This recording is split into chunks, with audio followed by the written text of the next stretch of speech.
जी, अस्सलाम वालेकुम। Welcome to Pakistan stock नेटिक। उम्मीद है कि आप तमाम दोस्त खैरियत से होंगे और जुमे वाले दिन ट्रेडिंग सेशन अच्छा गुज़रा होगा। कल जो था वो हमने एक वीडियो जो है वो आपकी खिदमत में पेश की थी कि जिसमें हमने एफएटीएफ, आर्मी चीफ़ और खान साहब की नाअहली के हवाले से थोड़ी बात की थी।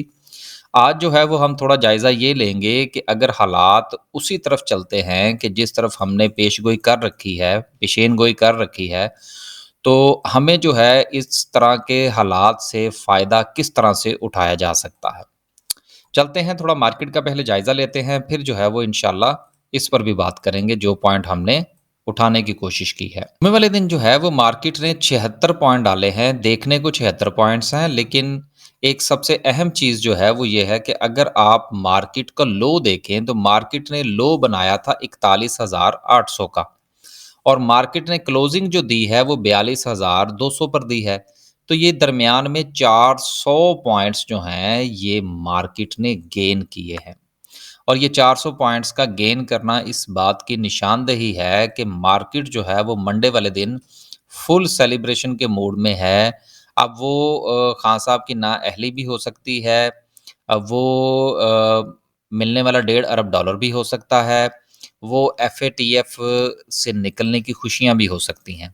लिहाज़ा कोई भी ऐसी बात जो है वो हो सकती है और अगर हम इन तीनों को जमा कर लें, तो शायद इन तीनों की सेलिब्रेशन जो है वो होती हुई मुझे तो नज़र आ रही है। अब देखना ये है कि हमारे पास अगर शेयर्स पहले से मौजूद है, तो हम इन इस तेज़ी से किस तरह से फ़ायदा उठा सकते हैं। ऑल शेयर की बात करें तो 32 पॉइंट्स का इज़ाफ़ा है, केएमआई 30 की बात करें तो मार्केट ने 300 पॉइंट्स डाले हैं। लेकिन अगर आप मार्केट का लो देखें तो 70,263 का है। अगर हम इसको 70,200 या 300 कंसीडर कर लें और मार्केट की क्लोजिंग जो है वो 71,200 पे कंसीडर कर लें, तो दरमियान में से तकरीबन कोई 1,000 पॉइंट्स का डिफरेंस निकलता है। तो 1,000 पॉइंट जो हैं वो पड़े हैं आपके केएमआई 30 के अंदर, जो कि एक बहुत अच्छा साइन है।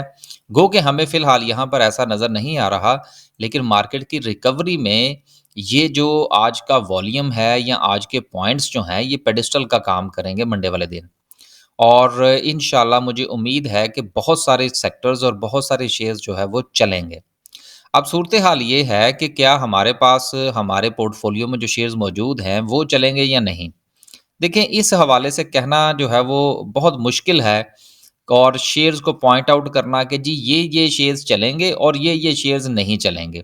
ये कहना बहुत मुश्किल है। हाँ, लेकिन आप हम ये ज़रूर देख सकते हैं कि गुज़िश्ता चंद दिन में जिन शेयर्स के अंदर परफ़ॉर्मेंस रही है या जो भारी भरकम शेयर्स हैं, मिसाल के तौर पर एक छोटी-सी एग्ज़ाम्पल जो है वो यहाँ से हम लेते हैं, थोड़ा-सा आइडिया ले लेते हैं कि सूरत हाल जो वो किस तरफ जा सकती है। अब देखिए जुमे वाले दिन जो है वो किन कंपनियों ने ज़्यादा परफ़ॉर्म किया है। अब आप ये देखिए हबको ने सबसे ज़्यादा परफ़ॉर्म किया 23-24 पॉइंट डाले, एंग्रो कॉर्पोरेशन ने डाले, एमसीबी बैंक है, माड़ी पेट्रोलियम, पोल है, ओजीडीसी है, अटक रिफाइनरी, ईफर्ट, पाकिस्तान पेट्रोलियम है, कोहाट सीमेंट, सिस्टम, इसको भी इतना कंसीडर ना करें, बाइको शाइको भी चले हैं। अब ये जो शेयर्स हैं जो आपको चलते हुए नज़र आए हैं जुमे वाले दिन। अब यही वो शेयर्स हैं जो कि आपको ज़्यादातर पीर वाले दिन जो है वो चलते हुए नज़र आएँगे। अब इसकी क्या रीज़न है? सर इसकी रीज़न ये है कि अगर ये शेयर्स जो हैं ये मंडे वाले दिन ना चलने होते और ये जो नीचे शेयर्स हमें नज़र आ रहे हैं, अगर ये चलने होते तो फिर फ्राइडे वाले दिन जो है वो लोग इनको बेचते क्यों? इनमें से एग्ज़िट क्यों लेते? अब ये एक थोड़ा-सा आइडिया मैं आपको दे रहा हूँ कि अगर आप अपने ज़हन में कुछ स्विंग का मूड रखते हैं या कोई डे ट्रेड का मूड रखते हैं, तो देन आप जो है ये इन शेयर्स को कंसीडर कीजिएगा। लेकिन चूँकि मैं तो डे ट्रेड के हवाले से कोई इतना जो है वो नहीं रखता, मेरा मूड ही नहीं होता कोई इतना डे ट्रेड करने का।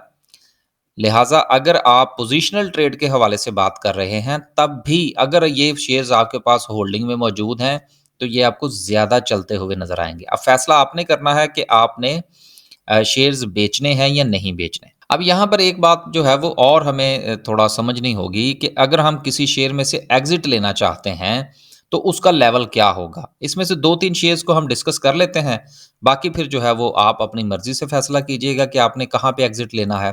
मसलन हबको को देख लेते हैं या एंग्रो कॉर्पोरेशन को देख लेते हैं, कोई 1-2 शेयर्स का आपके साथ हम डिस्कस कर लेते हैं, बाकी आप लोग खुद जो है वो फ़ैसला फ़रमाइएगा। यहाँ पर ये भी बताता चलूँ कि हमारी जो सर्विस है, 2 किस्म की सर्विस होती है हमारे पास, एक इनहैंस है, जिसकी फ़ीस जो है वो हमारी 5,000 है, और एक हमारी बेसिक सर्विस है जिसकी फ़ीस जो है वो 2,000 है। अगर आप हमारी कोई भी सर्विस जॉइन करना चाहते हैं, तो उसके लिए हमारा जो व्हाट्सएप नंबर है, उस पर आप व्हाट्सएप फरमाइए, और हमारी जो रजिस्ट्रेशन है, वो यकम तारीख से 5 तारीख तक 5 दिन जो है वो हमारी रजिस्ट्रेशन चलती है, और 20 तारीख के बाद जो है वो हम अपनी वीडियो में जब याद आ जाए तो हम इसको शेयर करते रहते हैं, ताकि बाद में जो दोस्त अहबाब जो हैं वो राब्ता फरमाते हैं, तो 5 के बाद फिर हमारी कोशिश ये होती है कि हम क्लाइंट्स ना ही लें। अब यहाँ पे हमने जायज़ा ये लेना है कि हम कहाँ पर एग्ज़िट ले सकते हैं। मसलन हम जो है वो हबको को थोड़ा देख लेते हैं कि हबको में एग्ज़िट कहाँ पर बनता है। देखिए हबको जो है वो इस वक़्त ट्रेड कर रहा है ₹66 और 73 पैसे पर। अब देखिए हमने ये इसकी चंद रेज़िस्टेंस जो हैं वो बना रखी हैं। अब इन रेज़िस्टेंस पर आप जो है वो एग्ज़िट भी ले सकते हैं। आप इन रेज़िस्टेंस को जो है वो एज़ ए स्टॉप लॉस भी इस्तेमाल कर सकते हैं। मसलन हबको जो है इसका पहला स्टॉप जो है वो आगे, अगर मार्केट की सूरत हाल जो है वो इसको इसी तरह से पुश करती है, जो कि करती हुई नज़र आ रही है, तो इसका पहला जो स्टॉप है वो बनेगा तकरीबन ₹69, ₹70 के करीब। दूसरा स्टॉप जो है वो इसका बनता है 7248। तीसरा स्टॉप जो है वो इसका बनता है,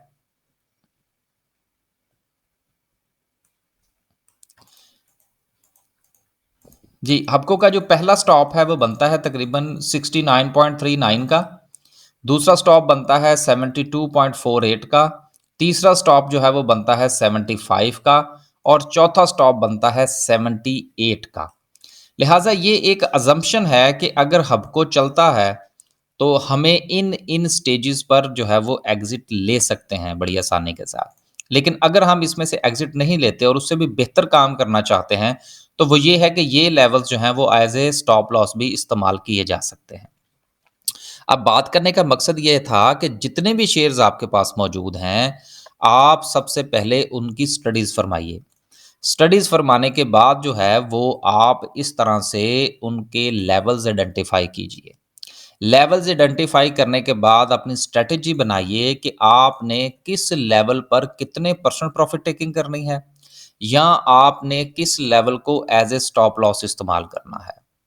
लेकिन अगर आप ना तो as a stop loss, as a trailing stop loss इन लेवल्स को इस्तेमाल करते हैं, और ना ही आप जो है वो अपनी कोई स्ट्रेटजी बनाते हैं और आप ये कहते हैं जी कि बस अब तो मार्केट चल गई है और अब मार्केट ने नीचे नहीं आना, तो शायद आप मार्केट की इस मूव को मिस कर जाएंगे।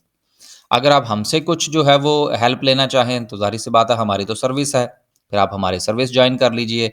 हाँ, लेकिन अगर कोई एक आध चीज़ पूछनी हो तो आप पूछ सकते हैं। आगे चलते हैं और बात करते हैं आज की कैंडल की। देखें, आज की जो कैंडल है, आज से मुराद जुम्मे वाले दिन की जो कैंडल है वो बहुत अच्छी है। जैसा कि हमने शुरू में बात की थी कि मार्केट ने तकरीबन 400 पॉइंट्स की रिकवरी शो की है, और मार्केट की इस कैंडल के नीचे ये बनने वाला जो पेडिस्टल है, ये मार्केट को बहुत जंप करवाता हुआ नज़र आ रहा है। लेकिन आप इस चीज़ को मत भूलिएगा कि मार्केट जो है उसके पास सबसे पहली रेजिस्टेंस जो है वो 42,400 की है, जहाँ से मार्केट जो है वो 2 बार टकरा कर वापस आ चुकी है। लेकिन इसकी बार चूँकि मार्केट ने अपना प्रीवियस लो जो है वो ब्रेक नहीं किया, लिहाज़ा प्रीवियस लो के ब्रेक ना करने की बुनियाद पर हमारी थ्योरी ये कहती है कि मार्केट जो है वो इंशाल्लाह मार्केट जो है वो मंडे वाले दिन जो है इस रेजिस्टेंस को ब्रेक करेगी, और मार्केट के बाद अगला जो लेवल होगा वो 43,000 का होगा, 43,000 का लेवल होगा नेक्स्ट मार्केट का। इसके साथ अगर आप ये जायज़ा लें कि मार्केट की जो वॉल्यूम की सिचुएशन थी वो क्या रही, तो आप ये देख सकते हैं कि हर गुजरते हुए दिन के साथ, जिस दिन हमने इस ब्रेकआउट की बात की थी, हर गुजरते हुए दिन के साथ मार्केट में जो वॉल्यूम है वो बहुत इंचिंग अप हो रहा है। गो के इतना ज़्यादा फ़र्क नहीं है, लेकिन एक स्ट्रेंथ है मार्केट के अंदर वॉल्यूम की। लिहाजा जो इन्वेस्टर की या ट्रेडर का जो एतमाद है वो थोड़ा-सा बहाल होता हुआ नज़र आ रहा है। लेकिन इस पर इतना ज़्यादा एतमाद करने की ज़रूरत नहीं है। अब ये बार-बार मैं एक लफ़्ज़ इस्तेमाल कर रहा हूँ कि देखिए मार्केट जो है इसमें उतार-चढ़ाव चलता रहता है। जिस वक़्त मार्केट का मुँह ऊपर की तरफ हो आप उसमें राइड लीजिए और जहाँ पर आपको महसूस हो आपका एनालिसिस आपको बताए कि मार्केट के नीचे आने के चांसेस हैं, वहाँ पर आप स्टॉप लॉस इस्तेमाल कीजिए और अगर वो स्टॉप लॉस हिट हो जाता है तो फिर उस शेयर को जाने दीजिए जब तक वो किसी जगह पर जाके स्टेबल नहीं होता। मार्केट के अंदर पोज़ीशन लेते वक़्त अगर आप नई पोज़ीशन लेना चाह रहे हैं तो इस चीज़ को ज़हन में रखिएगा कि मार्केट के पास पहली रेज़िस्टेंस जो है वो 42,400 और दूसरी रेज़िस्टेंस जो है वो 43,000 की है। इन दोनों रेज़िस्टेंस और 43 के बाद की फिर बात करेंगे कि मार्केट कहाँ जा सकती है। लेकिन फ़िलहाल ये 2 रेज़िस्टेंस ऐसी हैं कि जहाँ पर मार्केट को मुश्किलात का सामना करना पड़ सकता है। अल्लाह हाफ़िज़।